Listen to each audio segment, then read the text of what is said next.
Capítulo 5, ou poema número 5.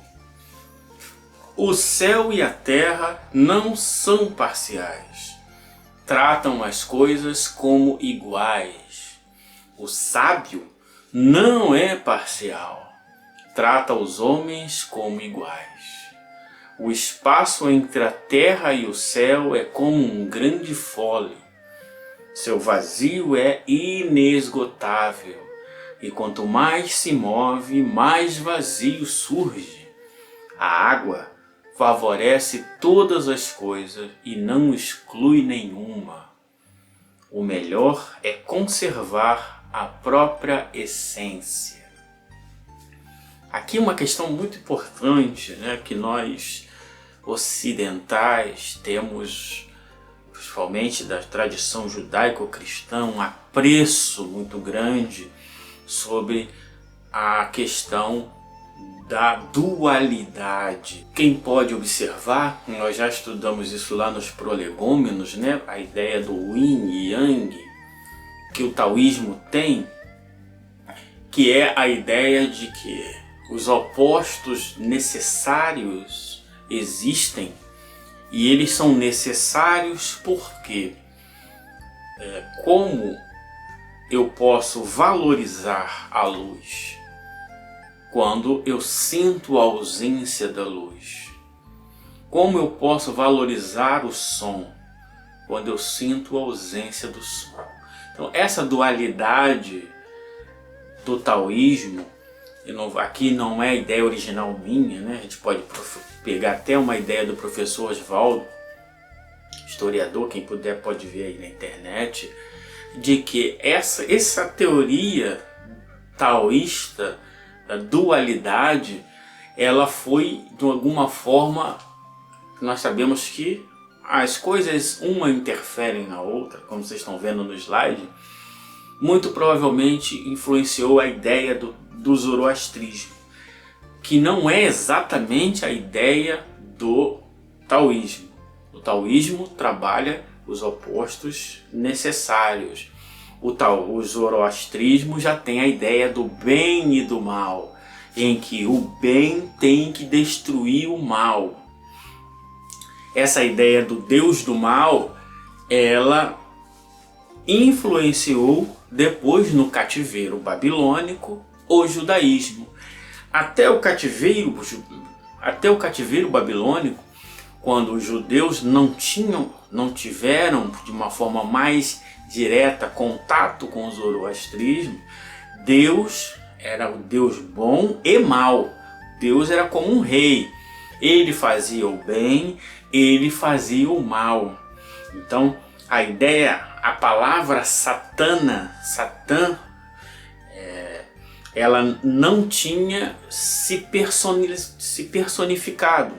Então, só depois de alguns séculos que, depois da influência da ideia do Deus bom, do Deus mau, da necessidade do Deus bom destruir o Deus mau, e a escatologia, o fim do mundo, todas essas coisas que o judaísmo copiou, ficou essa dualidade do bem contra o mal, que o cristianismo, por uma questão sincretismo, incorporou. Então o cristianismo incorporou a ideia do diabo, de Satã, da batalha, do Armagedon, do fim do mundo, porque veio nesse ciclo de influências que o movimento espírita brasileiro veio a também herdar. Então a doutrina espírita nos ensina que a ascendência moral é irresistível. Aí Kardec pergunta, mas não poderia se subtrair essa vontade dos bons? E os espíritos respondem, eu disse irresistível. Mas como a bibliografia, a matriz conceitual do movimento espírita brasileiro é a da igreja, do cristianismo, que vem do judaísmo, que vem do zoroastrismo, então essa ideia do poder do mal, o ataque das trevas, as trevas se mobilizando, as trevas são poderosas, tem espírito tão inteligente quanto Cristo, sabe? Cada dia com mais criatividade. Enquanto que a doutrina espírita, ela trata as leis morais. E as leis morais, o que existe é o que está perfeitamente alinhada com as leis morais, daquilo que vai se afastando desta lei moral. Então, é esse sentido. Então, o universo não é parcial no sentido de que nós estamos combatendo as trevas. Não, não tem treva nenhuma, que não tem a ignorância. Então, quando a ignorância sai, sobra o quê? A sabedoria. Então, o céu e a terra não são parciais. Não está ali qual o objetivo da encarnação dos espíritos, para fazer sofrer, para pagar as dívidas do passado. A doutrina espírita não vem com essa ideia. O objetivo da encarnação dos espíritos é progresso. Qual o objetivo da reencarnação? Queimar o karma, né? Sempre alguma coisa pesada. Qual o objetivo da família? É para para se reajustar dos erros do passado. É sempre, tudo tem uma causa má que precisa ser combatida. A doutrina espírita não. A doutrina espírita, o espiritismo, codificado por Allan Kardec e os guias da humanidade, nos ensina o quê? Que as famílias se unem por afinidade. A população dos planetas se unem por afinidade. E não porque quer punir ou porque não quer punir alguém. Não. Então, a natureza não é parcial. O tal não é parcial. Tratam as coisas como iguais. O que é isso? Não existe terra santa. Não existe um lugar que é o coração do mundo, não existe um lugar que é a inteligência do mundo, não existe lugar que é a bondade do mundo. Todo lugar é um manancial em que aqueles que estão presos a essas coisas acreditam e então se tornam parcial. O sábio não é parcial, tratam os homens como iguais. Essa é uma questão importante. Quanto mais alinhados com as leis naturais, mais imparcial é o homem, o ser. Por exemplo, a doutrina dos anjos da guarda. Os anjos da guarda, eles podem nos inspirar. Eles jamais vão se intrometer para proibir que nós façamos algo, porque ele feriria a lei de liberdade. Os que não são sábios, mas são aqueles que acham que sabem, olha o vazio aí do capítulo 4. Aqueles que acham que sabem, eles querem impor, eles querem mandar. Por isso que quanto mais inferior, tem os inferiores que se querem bons, então eles vão criar um roteiro perfeito do que você tem que fazer. Apague a luz, peça desculpa, limpe o chuveiro, lixe o assoalho, faça isso, coma 35 gramas por dia, beba 724 ml de água, faça isso, não coma aquilo, não beba isso, isso é do bem, isso é do mal. Esses são os inferiores que se querem bons. E tem os inferiores que se querem maus. Esses se impõem a tudo. Não quer que você trabalhe, não quer que você faça isso, não quer que você... Querem impedir, porque são parciais. Os bons não são parciais, eles são imparciais. Isso é, eles fluem como tal. Então, eles buscam o vazio no sentido de não forçar nada. Então, é uma lei do anjo da guarda. Ele só pode te inspirar quantas vezes forem necessárias, quantas vezes te pedirem, eles darão os conselhos, mas não forçarão nada. Então, essa é uma questão importante. O sábio trata todos como iguais. que nós mais vemos hoje em dia, né? Os meus são bons, os outros não são. Aqui é a civilização, lá são os bárbaros. Aqui é o povo de Deus, lá é criatura de Deus. Aqui são o povo eleito, lá são as gentes. Então essas ideias exclusivistas mostram que não estão alinhados com o tal. Não estão caminhando com o fluxo das coisas. E estão forçando as leis no sentido contrário. Aí ele diz: o espaço entre o céu e a terra é como um fole, né? Isto é, ora está mais fechado, ora está mais aberto. Ora está mais fechado, ora está mais aberto. Seu vazio é inesgotável. Como nós vimos no capítulo 4, o vazio no sentido de quanto mais profundo você entrar no conhecimento das coisas, mais verá que as coisas são mais profundas ainda. Como Newton, me sinto como uma criança brincando aqui com as conchinhas enquanto tem um mar de oceano, um mar de conhecimento na minha frente. É exatamente isso. Então o vazio ele é inesgotável, enquanto que esses que são parciais é porque se creem sábios, porque se creem sábios são contrários à natureza do tal, não seguem o fluxo do vazio, do conhecimento das coisas, estão apegados às coisas, querem mandar. Aqui é o bem, lá é a treva, não ouça fulano, não faça isso, faça aqui. Todo aquele que crê em mim será salvo. Como diz a tradição inventada. Na verdade, a salvação, que é uma invenção grega, isso aí é uma frase de efeito. Nós sabemos que a natureza, o tal, a natureza, a providência é perfeita, nada se perde. Então, porque aquele que faça aquele ritual ou aquele ritual será salvo? É exclusivista, é parcial. Ele acha que a sabedoria existe somente em determinado lugar. Mas o espaço entre o céu e a terra é como um grande fole.